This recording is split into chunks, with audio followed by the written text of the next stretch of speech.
மத பிரச்சாரங்களை நீங்கள் பஜனை மடத்தில் பண்ணலாம், மத பிரச்சாரத்தை நீங்கள் கோவிலில் பண்ணலாம், மத பிரச்சாரத்தை இந்த மாதிரி அனுமதி வாங்கி கூட்டம் போட்டு நீங்கள் பண்ணலாம். நீங்கள் யாராக இருந்தாலும் பள்ளிக்குள் செல்லுவதற்கு முன்னால் உங்களுடைய மதத்தை, மத சிந்தனையை, மதவாதத்தை கலட்டி வச்சுட்டு தான் போகணுன்றத திராவிடர் கழகம் சொல்லலை, இந்திய அரசமைப்பு சட்டம் சொல்கிறது. நம்முடைய மரியாதைக்குரிய ஆளுநர் சொன்னார், தமிழ்நாட்டினுடைய ஸ்டேட் சிலபஸ் கல்வி தரம் குறைஞ்சிருச்சுன்னு. தமிழ்நாட்டினுடைய கல்வி தரத்தால் படித்து வளர்ந்த இளைஞர்கள் தான் கடந்த நாடாளுமன்ற தேர்தலில் பிஜேபி போன்ற விஷப்பாம்புக்கு ஒரு இடம் கூட தமிழ்நாட்டில் கிடையாது என்று சொல்லக்கூடிய அளவிற்கு தமிழ்நாட்டின் கல்வி தரம் சிறந்தது.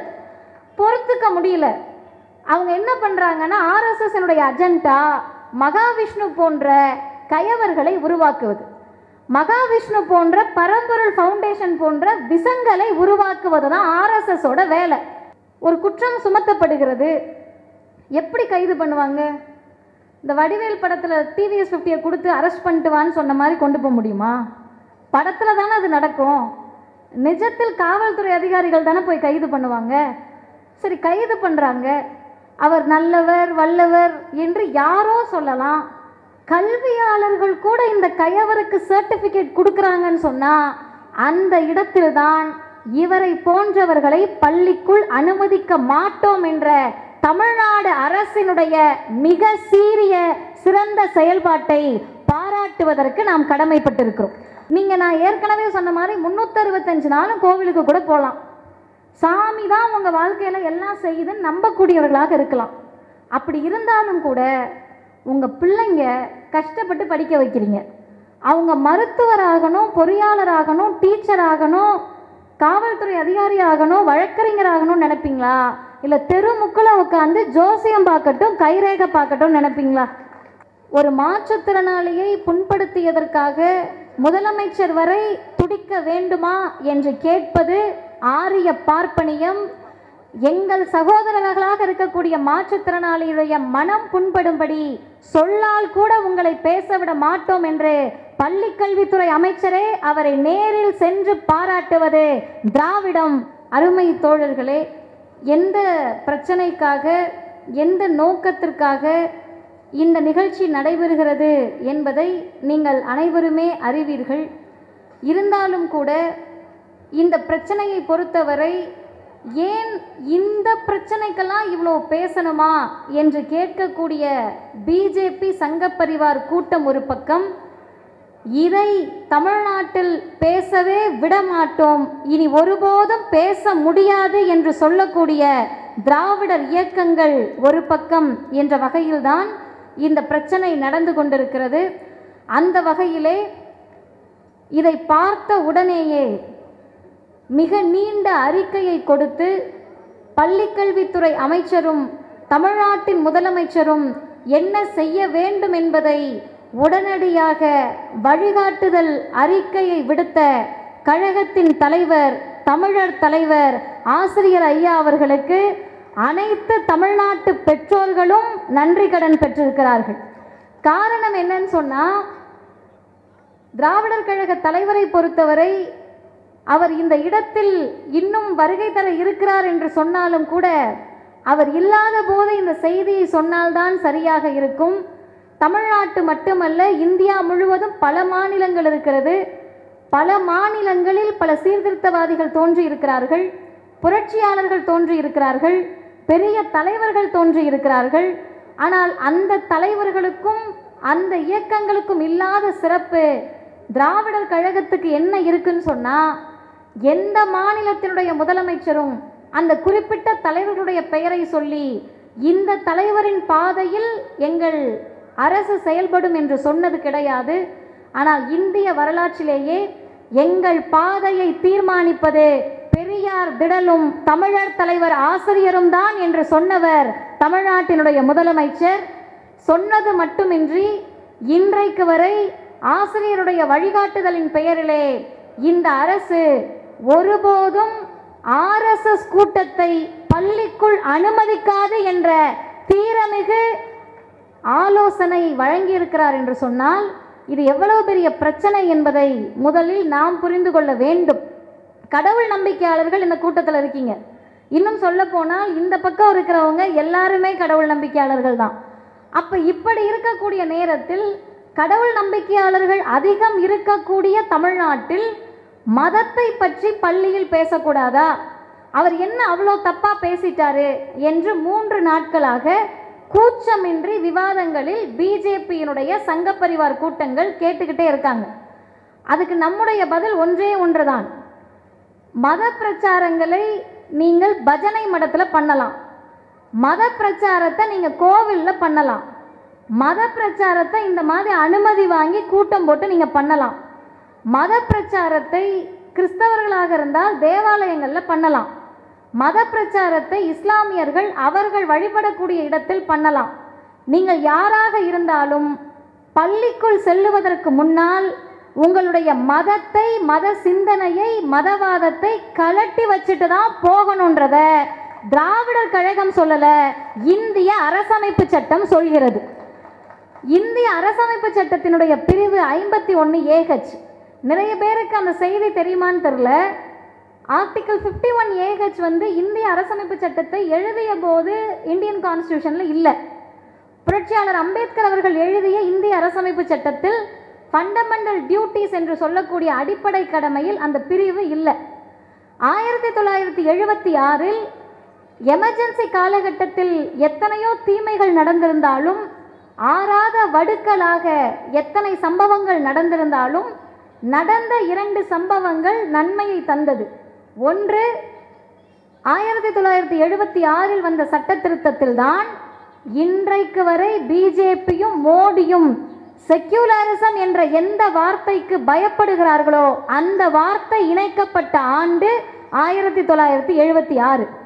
மற்றொன்று, ஃபண்டமெண்டல் டியூட்டிஸ் என்று சொல்லக்கூடிய இந்த பிரிவு 51AH இந்திய அரசமைப்பு சட்டத்தில் இணைக்கப்பட்டது. இந்த 51AH வந்து 76 இணைக்கப்படுது. ஆனால் இந்த இயக்கம் என்ன பண்ணுதுன்னு கேட்டால், it is a duty of every citizen of India to develop scientific temper, humanism, spirit of inquiry and reform என்பதை தான் அந்த பிரிவு சொல்லுது. எளிமையாக சொல்லணும்னா, அறிவியல் மனப்பான்மையை வளர்ப்பது, மனிதநேயத்தை வளர்ப்பது, கேள்வி கேட்கக்கூடிய திறனை வளர்ப்பது, சீர்திருத்தத்தை வளர்ப்பது என்பது திராவிடர் கழகத்தினுடைய கடமை அப்படின்னு இந்தியன் கான்ஸ்டியூஷன் சொல்லலை. இந்திய குடிமக்களாகிய ஒவ்வொருத்தருடைய கடமை என்று இந்தியன் கான்ஸ்டியூஷன் சொல்லுது. இதை இந்திய அரசமைப்பு சட்டம் சொன்னது 76. ஆனால் இந்த பிரிவு வருவதற்கு ஏறத்தாழ 50 ஆண்டுகளுக்கு முன்பே அதை செய்ய தொடங்கி செய்து காட்டிய தலைவர் தந்தை பெரியார், செய்த இயக்கம் திராவிடர் கழகம். ஐயாவுக்கு தெரியாது இந்தியன் கான்ஸ்டியூஷன்ல இப்படி ஒரு பிரிவு வரும்ன்றதெல்லாம். ஆனால் 1925 சுயமரியாதை இயக்கம் தோன்றிய நாள் முதல் தந்தை பெரியார் இந்த தமிழ் மண்ணிலே பகுத்தறிவு பிரச்சாரத்தை செய்ய தொடங்கிவிட்டார். செய்ய தொடங்கி இன்றைக்கு தமிழ்நாடு எந்த இடத்துக்கு வந்து நிற்கிறோன்னா, அது புரிஞ்சாதான் இந்த பிரச்சனை புரியும். நம்முடைய மரியாதைக்குரிய ஆளுநர் சொன்னார், தமிழ்நாட்டினுடைய ஸ்டேட் சிலபஸ் கல்வி தரம் குறைஞ்சிருச்சுன்னு. கல்வி தரம் குறைஞ்சதா இல்லையான்றதுக்கு நம்ம நிறைய டேட்டா கொடுக்கலாம், தமிழ்நாடு தான் சிறந்திருக்கிறது இந்தியாவில்னு. ஆனால் டேட்டா எதுவுமே இல்லாமல் ஒரே ஒரு விஷயத்தில் வட இந்தியாவை விட தமிழ்நாடு கல்வி எவ்வளவு சிறந்ததுன்னு சொல்லலாம். எப்படி சொல்லலான்னு கேட்டால், தமிழ்நாட்டினுடைய கல்வி தரத்தால் படித்து வளர்ந்த இளைஞர்கள் தான் கடந்த நாடாளுமன்ற தேர்தலில் பிஜேபி போன்ற விஷப்பாம்புக்கு ஒரு இடம் கூட தமிழ்நாட்டில் கிடையாது என்று சொல்லக்கூடிய அளவிற்கு தமிழ்நாட்டின் கல்வி தரம் சிறந்தது. பொறுத்துக்க முடியல. அவங்க என்ன பண்ணுறாங்கன்னா, ஆர்எஸ்எஸ்னுடைய அஜெண்டா மகாவிஷ்ணு போன்ற கயவர்களை உருவாக்குவது, மகாவிஷ்ணு போன்ற பரம்பொருள் ஃபவுண்டேஷன் போன்ற விசங்களை உருவாக்குவது தான் ஆர்எஸ்எஸோட வேலை. எவ்வளவு துடிக்கிறாங்க தெரியுமா? கல்வியாளன்ற போர்வையில் வரவங்கெல்லாம் கேட்குறாங்க, ஒரு தீவிரவாதியை பிடிக்கிற மாதிரி, ஏதோ குண்டரை பிடிக்கிற மாதிரி ஏர்போர்ட்டில் பிடிக்கிறீங்களேன்னு கேட்குறாங்க. உண்மையாகவே வழக்கறிஞர்கள் நிறைய பேர் என்னை விட மூத்தவர்கள் இங்கே இருக்கீங்க. எனக்கு தெரிந்ததை விட, நாங்கள் தெரிந்ததை விட அதிகமாக தெரிந்தவர்கள் இங்கே இந்த இடத்துல இருக்கீங்க. ஒரு குற்றம் சுமத்தப்படுகிறது, எப்படி கைது பண்ணுவாங்க? இந்த வடிவேல் படத்தில் டிவிஎஸ் 50 கொடுத்து அரெஸ்ட் பண்ணிட்டு வான்னு சொன்ன மாதிரி கொண்டு போக முடியுமா? படத்தில் தானே அது நடக்கும். நிஜத்தில் காவல்துறை அதிகாரிகள் தானே போய் கைது பண்ணுவாங்க. சரி, கைது பண்ணுறாங்க, அவர் நல்லவர் வல்லவர் என்று யாரோ சொல்லலாம். கல்வியாளர்கள் கூட இந்த கயவருக்கு சர்டிஃபிகேட் கொடுக்குறாங்கன்னு சொன்னால் அந்த இடத்தில்தான் இவரை போன்றவர்களை பள்ளிக்குள் அனுமதிக்க மாட்டோம் என்ற தமிழ்நாடு அரசினுடைய மிக சீரிய சிறந்த செயல்பாட்டை பாராட்டுவதற்கு நாம் கடமைப்பட்டிருக்கிறோம். அப்படி என்ன அவர் பண்ணிட்டாரு? அவர் பண்ணதில் என்ன தப்பு? நிறைய பேர் நான் முன்னாடியே சொன்ன மாதிரி கடவுள் நம்பிக்கையாளர்களுக்கே கொஞ்சம் நெருக்கடி இருக்கும். இது என்ன தீக்காக்காரவங்க எதிர்க்கிறாங்கன்னு பார்த்தா திமுகவும் எதிர்க்குது, முற்போக்கு இயக்கங்களும் எதிர்க்கிறாங்க, தமிழ்நாட்டின் முதலமைச்சரும் எதிர்க்கிறாரு, பள்ளிக்கல்வித்துறை அமைச்சர் அந்த இடத்துக்கே போய் எதிர்க்கிறாரு. நம்ம எந்த பக்கம் இருக்கிறதுன்னு சில பேருக்கு சந்தேகம் இருக்கும். நீங்கள் எந்த பக்கம் நிற்கணும்னு சொன்னால் எல்லாருமே பெற்றோர்களாக தான் இருப்பீங்க. நீங்கள் நான் ஏற்கனவே சொன்ன மாதிரி 365 நாளும் கோவிலுக்கு கூட போகலாம். சாமி தான் உங்கள் வாழ்க்கையில் எல்லாம் செய்யுதுன்னு நம்பக்கூடியவர்களாக இருக்கலாம். அப்படி இருந்தாலும் கூட உங்கள் பிள்ளைங்க கஷ்டப்பட்டு படிக்க வைக்கிறீங்க. அவங்க மருத்துவராகணும், பொறியாளராகணும், டீச்சர் ஆகணும், காவல்துறை அதிகாரி ஆகணும், வழக்கறிஞர் ஆகணும்னு நினைப்பீங்களா? இல்லை தெருமுக்கில் உட்காந்து ஜோசியம் பார்க்கட்டும், கைரேகை பார்க்கட்டும் நினைப்பீங்களா? நினைக்க முடியாதுல்ல. அந்த தொழிலை செய்வதற்கு அவ்வளோ கஷ்டப்பட்டு படிக்க வைக்கிறோம். இன்னொன்று என்னன்னு கேட்டிங்கன்னா, இது மட்டும் பிரச்சனை அல்ல. அவங்க போயிட்டு உங்கள் பிள்ளைகளெல்லாம் மடைமாற்றாங்கன்றது மட்டும் பிரச்சனை கிடையாது. அவங்க அஜெண்டா என்ன தெரியுமா? ஆர்எஸ்எஸ்னுடைய சித்தாந்தம் என்பது கேட்ச் தெம் யங். இளைஞர்களை இளையவர்களாக இருக்கிறப்பயே கையகப்படுத்துவது ஆர்எஸ்எஸ்னுடைய சித்தாந்தம். அந்த ஸ்கூலில் போய் அவங்க என்ன வேலை பார்க்குறாங்கன்னு கேட்டால் ஒரே நோக்கம்தான் அவங்களுக்கு, மனிதநேயமற்றவர்களாக அந்த குழந்தைகளை வார்த்தெடுக்க வேண்டும். ஒரு ஓப்பன் ஹாலில் போய் அவர் பேசுகிறாரு, முன்ஜென்ம பாவத்தால் புண்ணியத்தால் தான் இப்படி பிறப்பீங்க, நாளைக்கே உங்கள் முகத்தில் ஆசிட் ஊற்றப்படலாம். எங்கள் அரசு பள்ளியில் மாணவிகள் முன்னாடி அவர் சொன்ன ஸ்டேட்மெண்ட்டு, ஆசிட் ஊற்றிட்டா அவங்க அழகு போயிடும். அந்த அழகு போயிடுச்சுனான்ற கேள்வி வருதில்ல.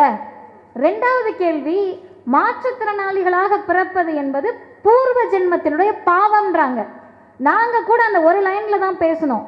உண்மையாகவே அண்ணன் தீபக் அவர்களை இந்த மேடையில் வைத்து பாராட்டியே ஆக வேண்டும். அவர் சொன்ன ஒரு கருத்து நிஜமாகவே மனிதநேயம் உள்ள எல்லாரையும் உழுக்கணும். அவர் என்ன தெரியுமா சொன்னார்? மாற்றுத்திறனாளிகளாக பிறந்த எங்களை இது பாதிப்பது கூட குறைச்சல் தான், எங்களை பெற்ற தாய்க்கு அது எவ்வளோ பெரிய வாழ்நாள் சோகம் என்பதை இந்த பொது சமூகம் புரிஞ்சுக்க மாட்டுது. எங்கள் பெற்ற தாய் என்ன பண்ணுவாங்கன்னா தேட்டருக்கு வரமாட்டாங்க. எங்களை பெற்ற தாய் பொது இடத்துக்கு எங்கள் கூட வர முடியாது. அவங்க வர்றப்ப அந்த குடும்பம் என்ன சொன்னோம்னா, நீ செஞ்ச பாவத்துக்கு தான் உன் பிள்ளை இப்படி பிறந்திருக்கான்னு சொன்னோம். வாழ்நாள் முழுவதும் அவர்களுடைய சந்தோஷ காலகட்டத்தை தொலைத்த எங்களுடைய பெற்றோர்களுக்கு இது போன்ற வார்த்தைகள் எவ்வளவு பெரிய காயத்தை கொடுக்கும் என்று அவர் கேட்கக்கூடிய கேள்விக்கு ஏதாவது ஒரு மத நம்பிக்கையாளர்களிடத்தில் பதில் இருக்கிறதா? உண்மையாகவே குழந்தைகள், அரசு பள்ளி மாணவர்கள், ஏழ்மையில் இருக்கவங்க தான் அங்கே உட்கார்ந்துருப்பாங்க. நீங்கள் யோசிச்சு பாருங்க, உன் பூர்வ ஜென்ம பாவத்தினால நீ வறுமையில் இருக்கன்னு சொன்னா எவ்வளவு பெரிய குற்ற உணர்வை அந்த குழந்தைகளுக்கு அது கொடுக்கும். ஒரு மாற்றுத்திறனாளியை புண்படுத்தியதற்காக முதலமைச்சர் வரை துடிக்க வேண்டுமா என்று கேட்பது ஆரிய பார்ப்பனியம். எங்கள் சகோதரர்களாக இருக்கக்கூடிய மாற்றுத்திறனாளியுடைய மனம் புண்படும்படி சொல்லால் கூட உங்களை பேசவிட மாட்டோம் என்று பள்ளிக்கல்வித்துறை அமைச்சரே அவரை நேரில் சென்று பாராட்டுவது திராவிடம். அந்த திராவிடத்தினுடைய விளைச்சல்களை ஒருபோதும் தமிழ்நாட்டிலிருந்து திராவிடர் கழகமும் கருப்பு சட்டையும் இருக்கின்றவரை அகற்ற முடியாது என்பதற்கான கூட்டமாக இதை எடுத்துக்கொண்டு நிறைவு செய்கிறேன். நன்றி, வணக்கம். வாழ்க பெரியார், வளர்க பகுத்தறிவு.